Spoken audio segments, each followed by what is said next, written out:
Hey everyone, welcome to the Q3 2020 demo day for the Newchip Accelerator. My name is Ryan Raffles. I'm the founder and CEO of Newchip. We're super excited to have you all here joining us from every corner of the world.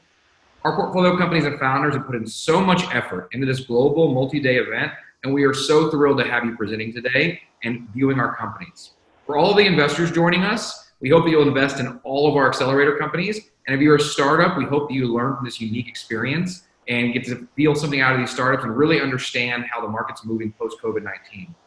Now, to launch this demo day, we have decided to go the extra mile and not just have a single keynote, but two very special guests and friends for a very special keynote that I think will be critical to reflect on, considering the challenge and the economic times we're having today, but also just like as an investor, startups, and founders. We found a unicorn that has been a founder, he's been an investor, he runs a family office, and he just has all of these experiences, and also he's worked closely with companies in the COVID-19 environment, era, Austin, the Valley, and just one of my favorite investors to follow. So please, without further ado, let me introduce Brett Hurt, and Debra Hurt will be joining us in a little bit, as well as our program director at Newchip, Armando Vera Carvajal. He'll be giving a brief introduction for the two, and then following with the talk and questions. Thank you, Ryan, and thank you so much, Brett, for joining us. Thank you. We really cannot thank you enough for the time and support you are providing, not just our companies and investors, but also the global startup ecosystem. So thank you. Thank you so much for joining us today. I'm personally a huge fan of you. I follow your leadership as well as your investments. But for the audiences at home and around the world, I would love to share a quick bio on Brett and Debra to share some context. Brett has been programming since age 7, started his first BBS at age 10, an internet game at age 18, and his first company at age 24. His most successful ventures have been Coremetrics, Bazaarvoice, and now data.world. Coremetrics exited to IBM for around $300 million, and Bazaarvoice went public and was valued at over $1 billion, and named one of the top 5 IPOs of 2012 by the Wall Street Journal. Debra and Brett have been married for 24 years, and Debra helped him start Coremetrics back in 1999. She was also instrumental in many of the behind-the-scenes decisions at Bazaarvoice. Brett has said that there is no way he would have gotten into the Wharton School of Business to earn his MBA without Debra's coaching. Brett and Debra, they have 2 children. One is aged 15, one is 10, a girl and a boy. Their daughter has already come out with her first book, and their son is a little computer genius. So there you have it, Brett Hurt. What a pleasure it is to have you here today, and pretty soon, Debra. I'd love to get started. And first off, to frame the conversation today, I'm going to ask you a few guiding questions and then let you take the mic, Brett. The goal of this keynote is not just to motivate entrepreneurs, but to humanize the investor behind the no. Because as investors, we have to say hundreds of no's for every yes.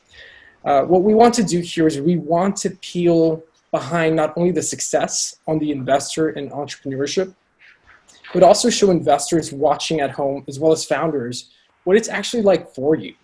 The first key point that I wanted to cover is that often when people think of startup founders, what first comes to mind is that prototypical, young, single, sleep-deprived, cookie-cutter CEO. Is that changing? Because I feel like I see an article every week about new startups and success stories of founders with families that are 30 plus, even 40 plus.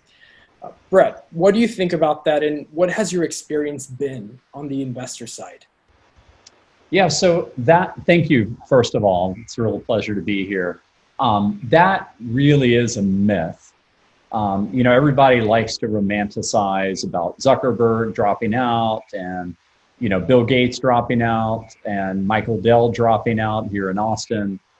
And the reality is that there are very, very few people that will ever have such a compelling idea at such a moment in history, and then have the ability at that age to scale into all the various phases of the company and learn that quickly.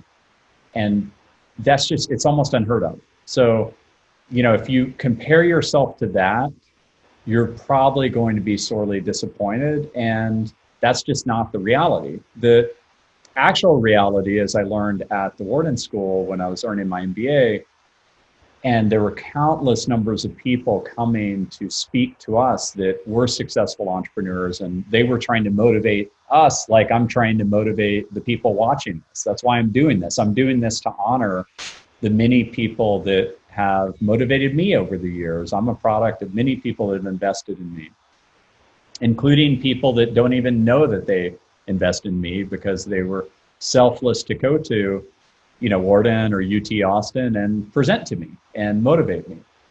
And what I was trying to figure out at the Wharton School is, it was like, well, what do these people have in common? Because, they're all successful entrepreneurs. Sure, they have that in common. But, some are tall, some are skinny, some are short, some are fat, some are, black, some are white, some are Asian, some are male, some are female.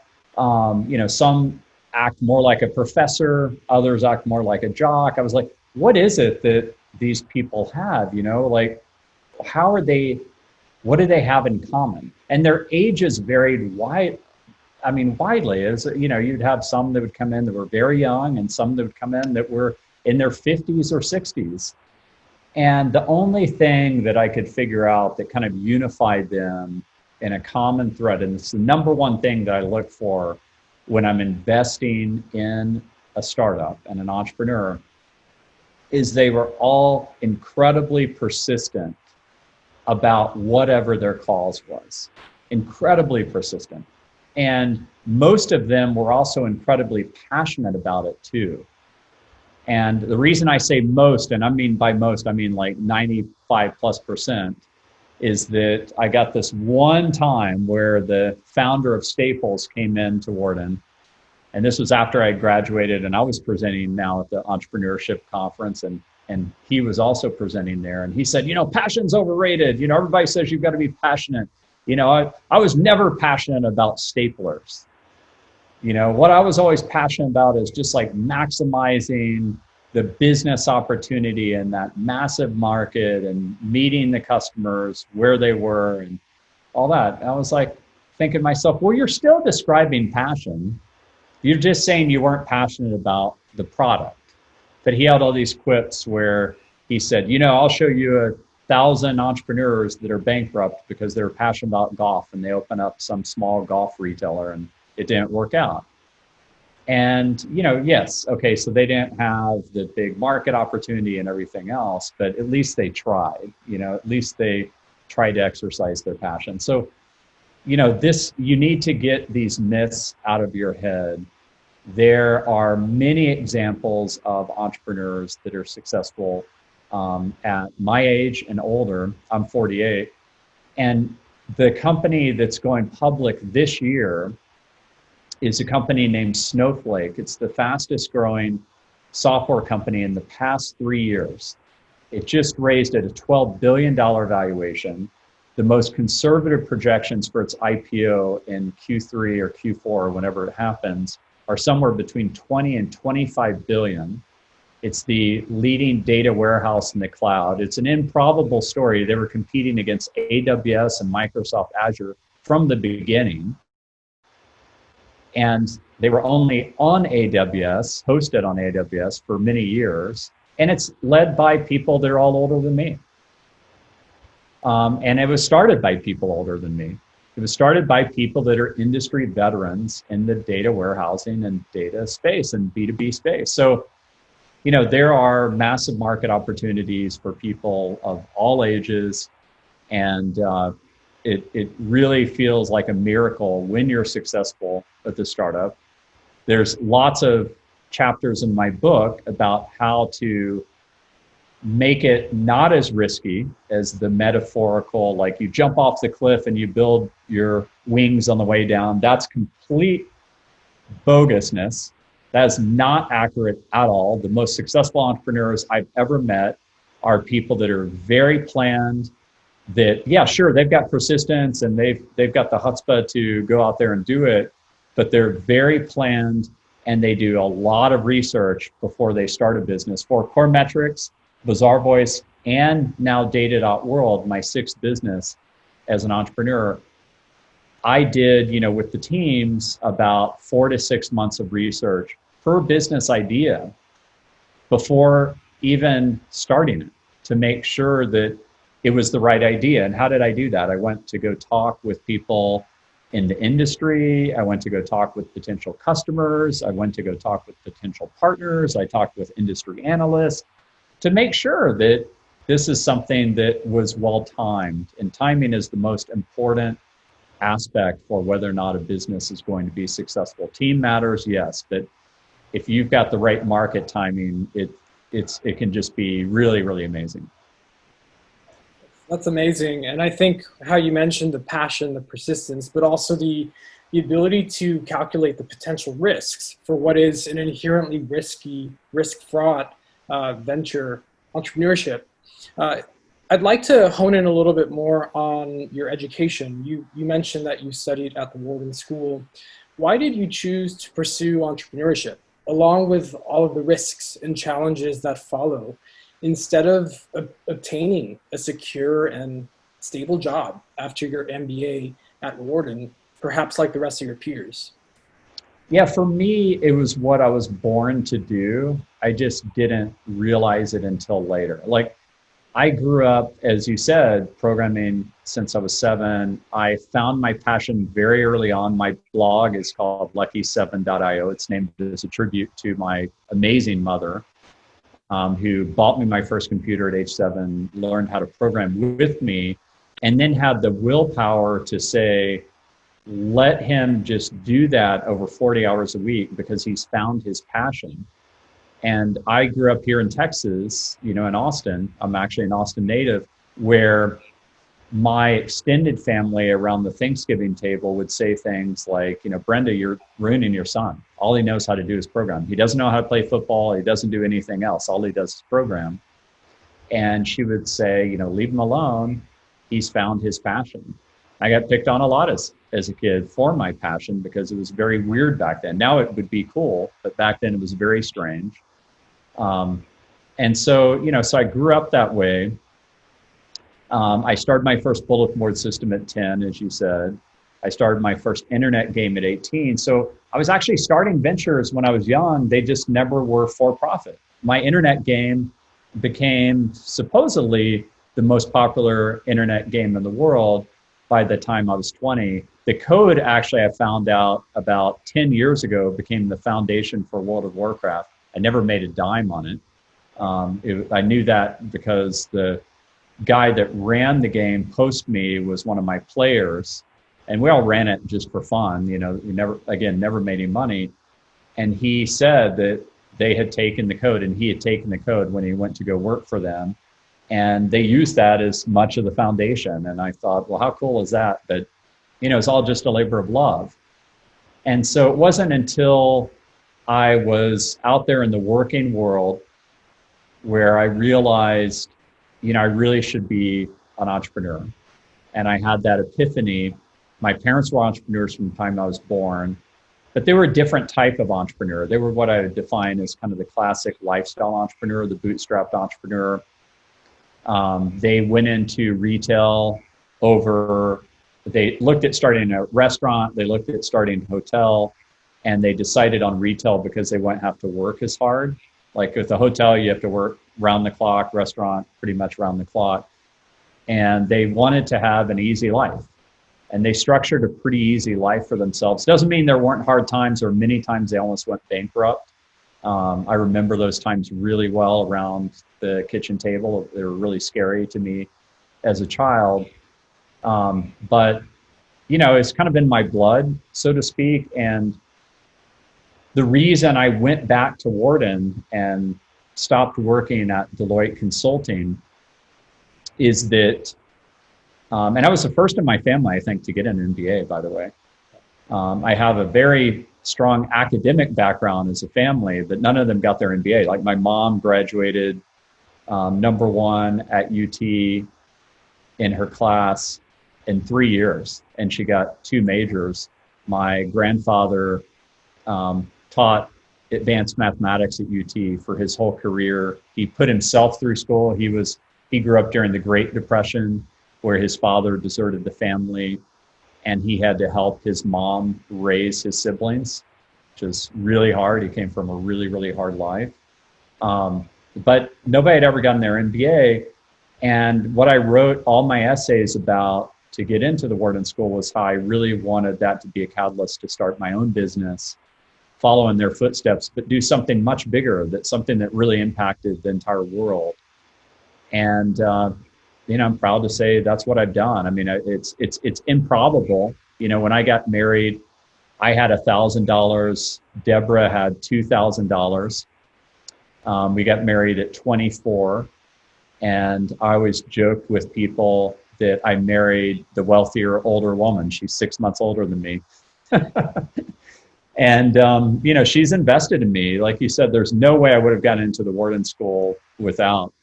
One thing that you may want to ask her is that I kept on doing really poorly on this aspect of the GMAT on critical reasoning.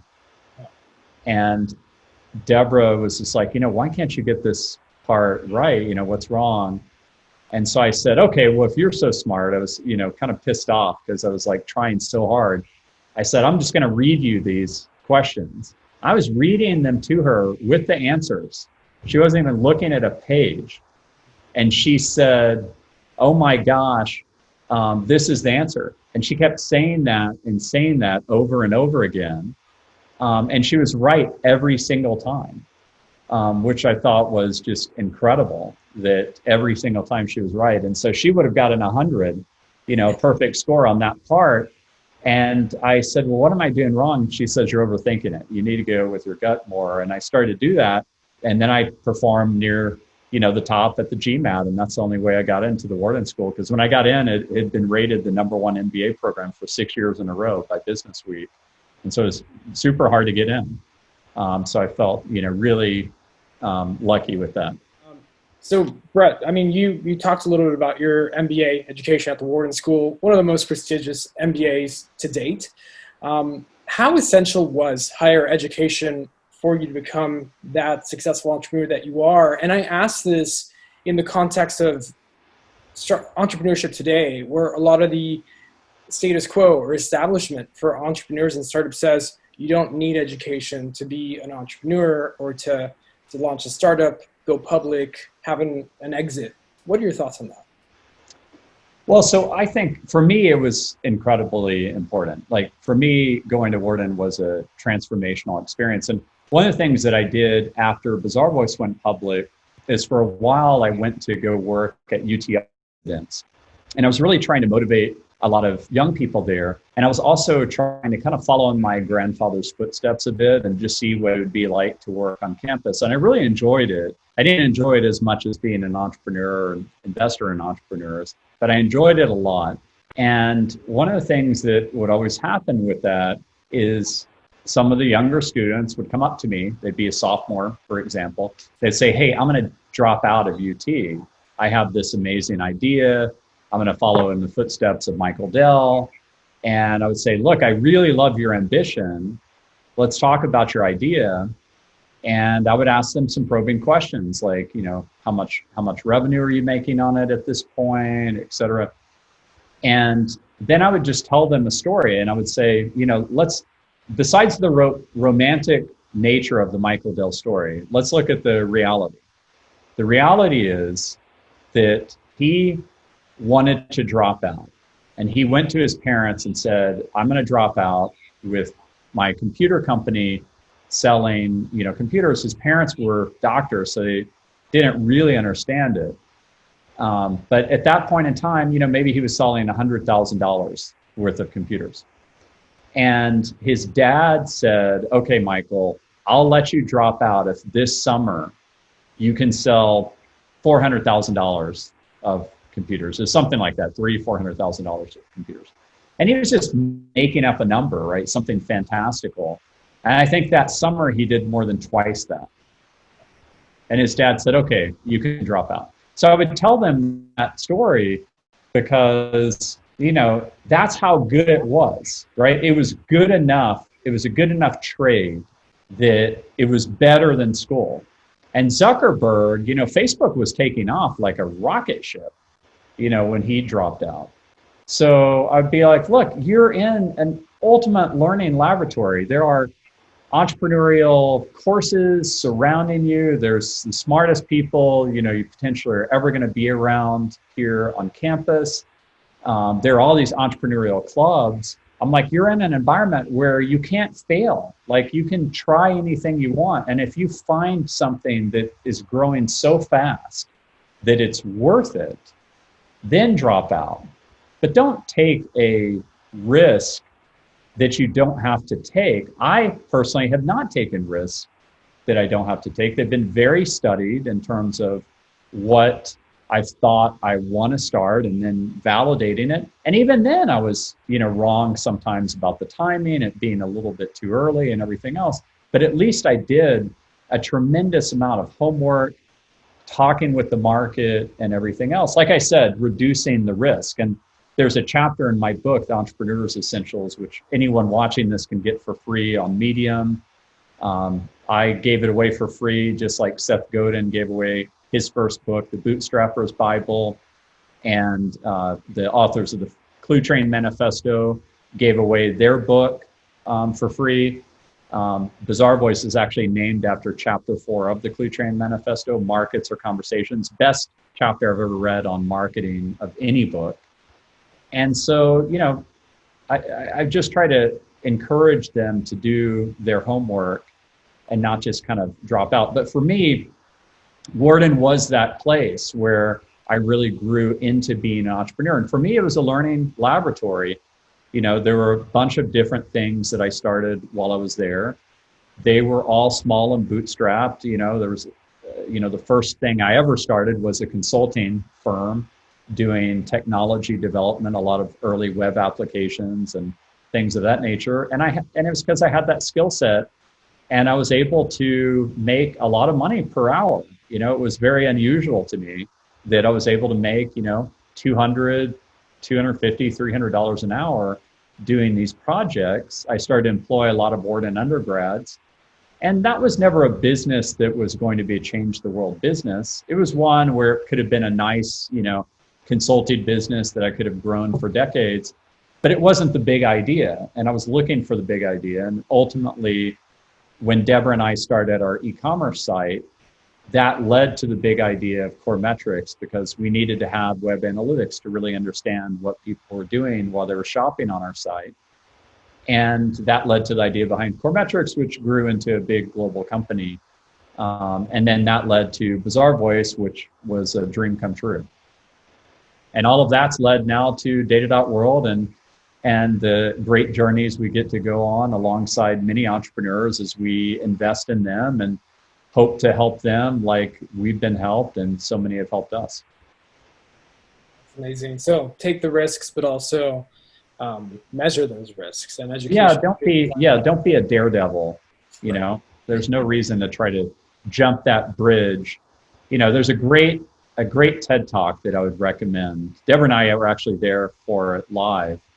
And it's Alex Honnold. Okay. And he climbed Yosemite. And I think it was El Capitan. And he climbed it without any ropes, without anything to keep him from falling, and just with a little bag of chalk behind him. And if you watch that documentary, and I'm forgetting the name of the documentary right now, but it's an amazing documentary. What is it? Free Solo, yeah. Free Solo, okay. So you watch that documentary and you're just like sweating and you get, you know, your heart rate's going. In his TED Talk, I would really encourage you to watch his TED Talk after you watch the documentary. Because what the documentary doesn't cover is that he did that climb over 100 times with ropes. And he literally on the climb would mark everything in terms of, in his mind, he got it into a groove where he knew exactly what he was going to do in all weather conditions. You know, they would remove little pebbles that may make him slip. And his talk was, it's all about preparation.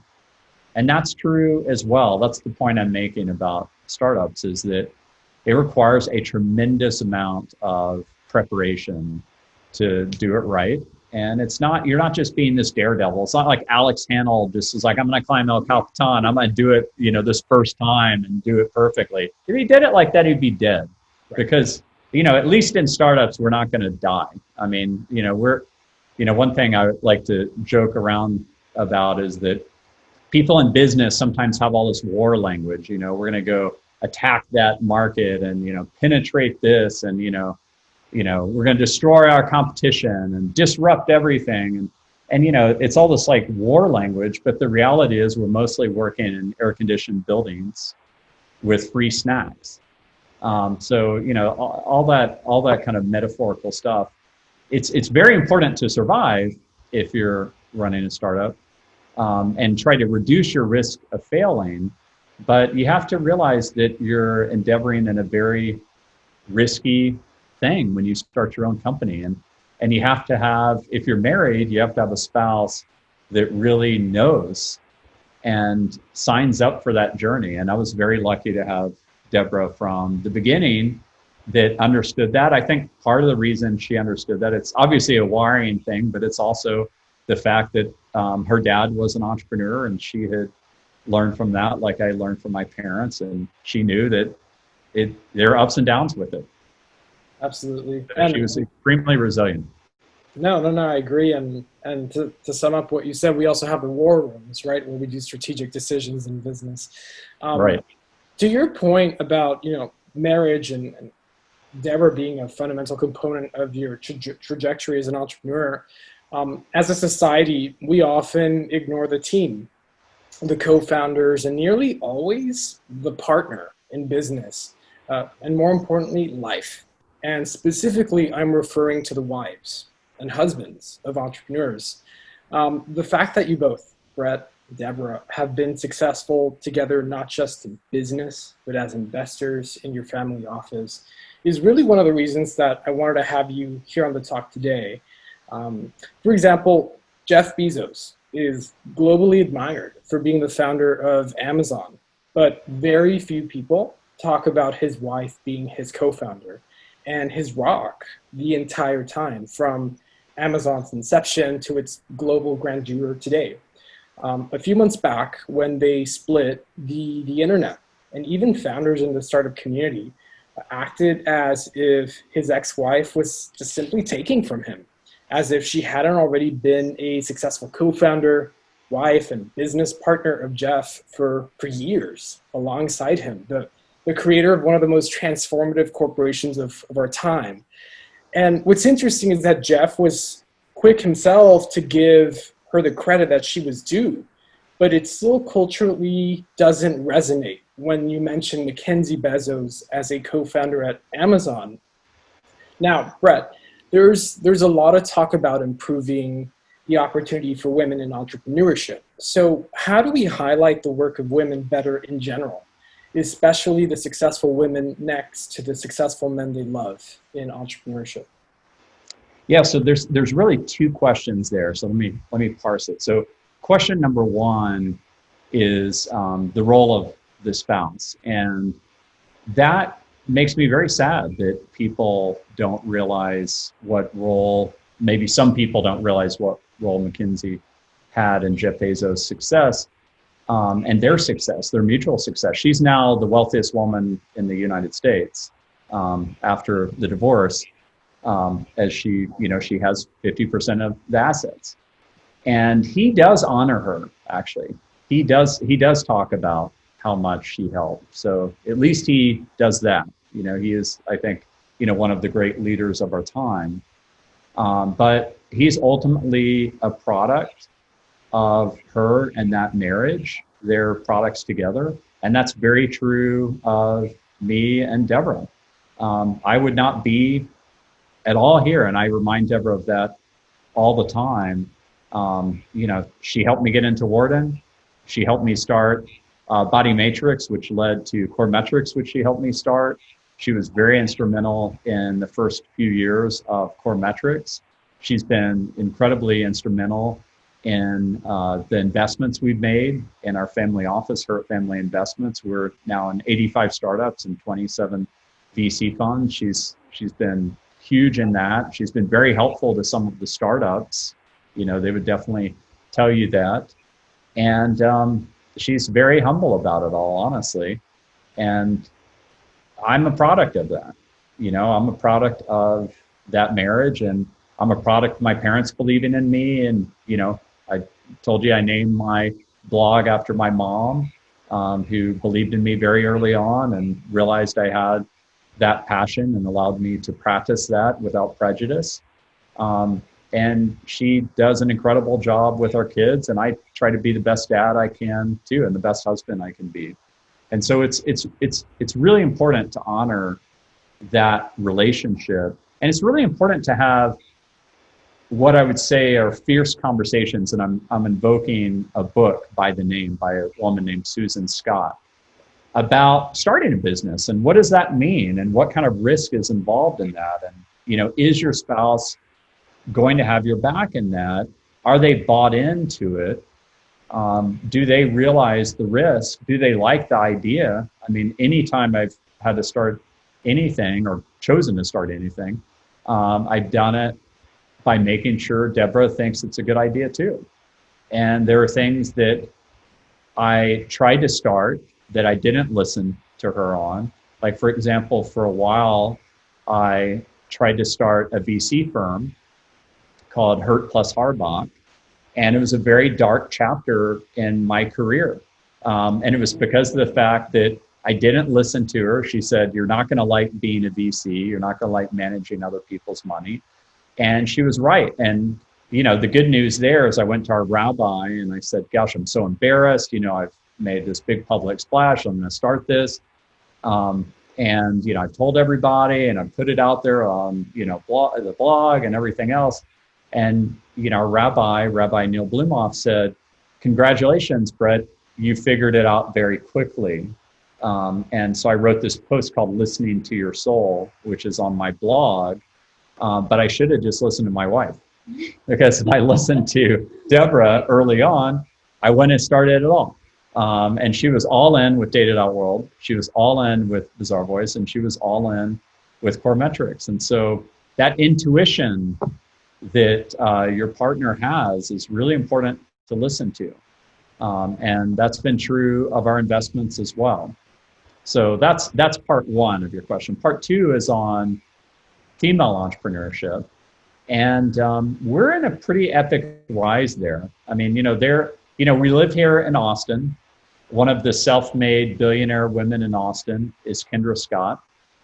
We're also home to Whitney Wolf, who's the CEO of gosh, what's the name? It's I don't use dating apps, right? I've been married 24 years, but it's the dating app for females, Bumble, right? Bumble. Yeah. And she's done obviously very, very well. I don't know if she's a billionaire, but who cares? She's obviously done incredibly well. And there are many female-oriented VC funds. They're now starting to be, you know, we're in this time of race protest after the horrific murder of George Floyd and Breonna Taylor and Ahmaud Arbery and so many others. And there are now many different initiatives around Black citizen-led VC funds and VC funds focusing on backing our fellow Black Americans. And, you know, this is all good, right? So let me just say, when I was at Wharton, I saw many successful female entrepreneurs come in to present. Like one I remember really well, which isn't a change the world type of thing, but it was a thing at the time. And it was so cool to see how successful she had become, is a woman who was really mainly, you know, raising the kids, but she kept playing around with their Crocs. And she would put the little plugins to the Crocs. I can't remember what those were called, but they were little, like, you know, froggy characters and little patterns. And she sold that business for over $10 million. And she invented that in her kitchen and never even raised money for it, and just, you know, knocked the ball from the park. So here's a woman, you know, worth you know, $10 million, who had created this little Croc, you know, the Crocs, you know, shoes, plugins. And it just made me realize you can, so many people can do this. I mean, I woke up this morning, one of the first things I read was about the founder of RX Bar, RXBAR, which is like, made with egg whites and stuff like that. He and his co-founder just sold that for $600 million and just knocked the ball out of the park. And, he's living in this $19 million mansion in Miami and talking about how weird it is because he's not married yet. And now he's worried that the only reason people marry him is because of his money, and how does he find an actual, spouse for life and all that stuff. Well, I don't have that problem because I already told you I married the wealthier woman. So there's entrepreneurs everywhere. It's the most important thing is to do your homework, surround yourself with great people, both on your team as well as investors and mentors, and go for it. And be proud in the fact that you're the small business engine that creates most of the jobs in the United States. And you know what? Coming out of this COVID-19 time and during this COVID-19 time, we're going to need a heck of a lot of people to do that, because these are really sad economic times for our country. And the way our country's dealt with this is not looking really great compared to a lot of other developed countries in the world. So we're going to need a lot of great entrepreneurs coming out of this. We will have a lot of great entrepreneurs coming out of this. Ironically, this can be one of the best times to start a company. It could be that time where it actually gives someone that extra push to get up the bravery. One of the chapters in my book is called The Paralyzing Fear of Getting Started. And I talk about, even at the beginning of data.world, my sixth business, how that also was paralyzing. Even, and people, one thing people should know, because part of the way you've set this up and the topic is getting behind the people that might say no to you. Well, people say no to me all the time. I mean, I've created, alongside great teams, some really great outcomes, but I get said no to a lot. And you know what? VCs have to raise money from limited partners, and they get said no to all the time. So, get over it and just keep moving on. By the way, you brought up Bezos. You know how many people said no to him? He pitched 100 people on the initial Amazon business plan. He was said no to 87 times. There were 13 yeses, and those people probably all became billionaires. Right? So the people that said yes, I know one of them that said yes because I met him. It's his dad. He was an immigrant from Cuba that actually escaped that regime and was, almost died in the process. And he said yes, and he became a billionaire, and now he has his own foundation where he's trying to help kids and all types of people that really need the help. And that's a guy that has a lot of resilience, that gets said no to 87 times but keeps on going. Now it's pretty clear nothing's going to stop Jeff Bezos. Oh, yeah. And you see also parallels with Jack Ma from Alibaba. Fierce rejection at every level, from jobs, teaching jobs, KFC jobs, even Harvard business school. And what was Jack Ma's background? He's a school teacher. School teacher. Yeah. Yeah. So, here's a guy who created the Amazon of China. Yeah. And his training was, he was a school teacher before. So the other thing people should not read into this is you need to award an MBA or anything else. Everybody has their own path to entrepreneurship. That was my path and has worked out well, but I've also gotten phenomenally lucky and have, had a supportive spouse from the beginning, who's really helped me every step of the way, and, have had the luck of timing. And I sometimes just walk around and I can't believe how lucky we've been. No, yeah, Debra, I wanted to say, we talked to Brett, and you've been married to Brett for 24 years. You helped him start Coremetrics back in 1999. You've been instrumental in so many decisions behind the scenes, as well as at Bazaarvoice, data.world.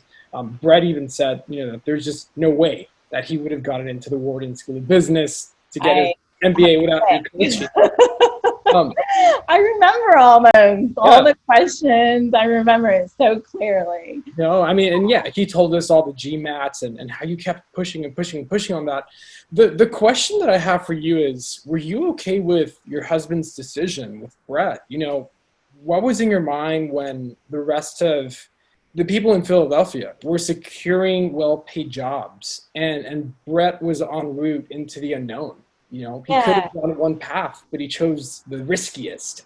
Yeah. Well, to start, when he first told me, what do you think about going to business school? He already had a really high-paying job. That was Deloitte & Touche. And I was like, he showed the passion for it. I was like, okay. I was like, I think that's great. But if you do it, you really need to go into a top school that will really give you a huge advantage that you would really benefit from. So that was the goal. And I think even if he had not gotten to Wharton, we didn't know anyone. We didn't have any alumni there. We're like, okay, there's a long shot. You know, we really have to work on it. But I was all for it. Yeah. Debra, you're also the co-owner of Hurt Family Investments, HFI, along with Brett, your husband. How does your personal relationship affect your professional interactions in that regard? With him or with the other people that we are? For example, when there's an investment, right? Have you ever gotten a disagreement about investment? You're like, I want to invest in this, and he's like, no. Right? How do you handle those disagreements how do you keep it, cordial? Right. He's like, I want it like this, and you're like, no, I hate that founder, right? And you're like, but I love the founder, right? Yeah. Well, so it has to be unanimous. Okay. So we'll meet with them, and usually, like, my intuition is pretty strong, and that's something that it can't be taught, Yeah. But like when Amazon was starting, let's say when Netflix was starting, because we were big users of the mail-in DVD, we're like, oh my God, this is great.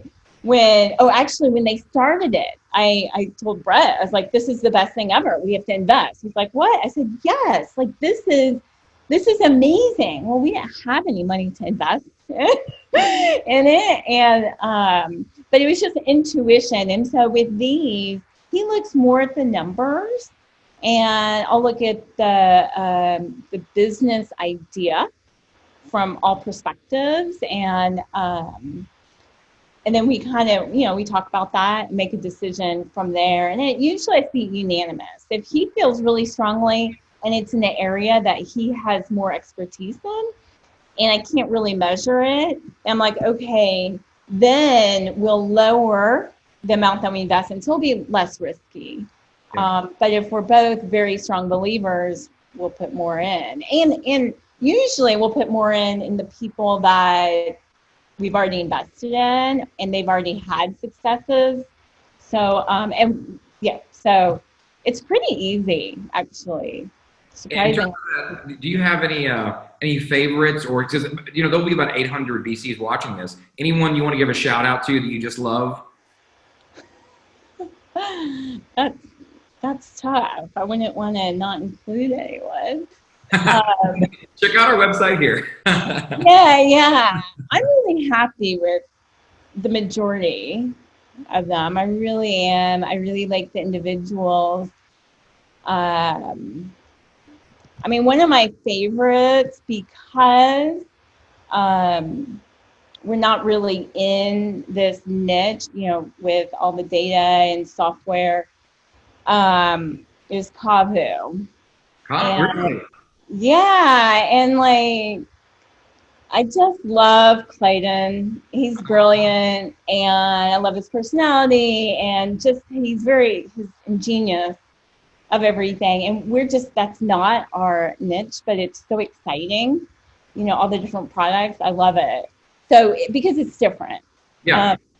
The others, all of them are really neat. And yeah, there's one, I think Brett will appreciate this shout out, the golden ratio. So I know they're coming out right now. Yeah.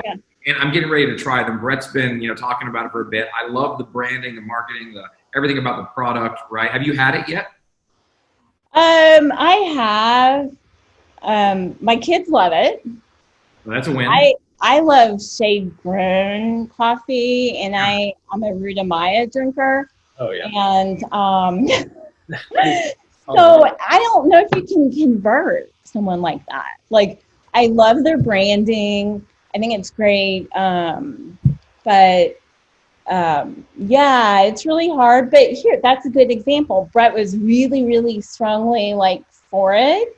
And I saw that, and my kids were for it. And I think they're great guys. I don't know them that well, but we do like to support most people. So I was like, okay, this is how much we'll support them for now. And it's just hard to convert me sometimes. Yeah, no, and that's exactly what I wanted to get to, right? Is like, Yeah. so there's a couple of things out there, right, that because I actually, so I come from a background that I believe that, so like when I actually interview executives, if they're married, I like to bring in the spouse, right? Yeah, which is great. And that was kind of what I liked in this interview today, is because, I mean, you're the other half of it, right?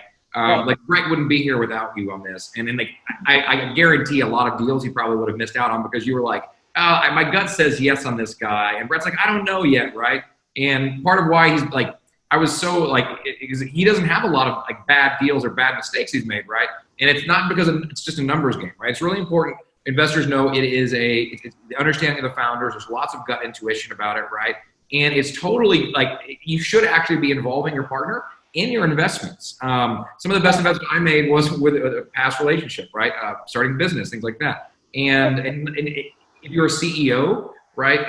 You bring your partner in, and like, whether they know the business or not, like, they're going to help you make decisions. I will tell you, my co-founder here, his wife helped us make, like, because I wasn't married, but his wife helped us make so many decisions because her gut was better than mine and his, because we were the data junkies, and we missed a lot of bullets. And also there were times where we didn't listen to her, and we said, oh yeah, we got hit with that bullet. We should have listened. So funny. You know, you get different, it's a balance, you know? Thank you so much, Deborah. It's been such a pleasure to have you here today. An honor, and just a unique opportunity to get to, meet you, learn a little bit more about you, and that just very strong bond that unites you and Brett, both as entrepreneurs and partners. You're role models, and I was saying that to Brett. You're both role models to entrepreneurs and investors around the world. So, we hope to see you here again next time in the future. Definitely. Thank you for having us. Well, I appreciate you coming on today. It's been an excellent talk, and we really appreciate you sharing everything with us. You bet. Yeah. Well, I wanted to say thank you so much for sharing your time with us today. It's been an absolute honor, pleasure, and such a unique experience. You're a role model to many entrepreneurs and investors around the world. And we really hope that you will join us again in the near future.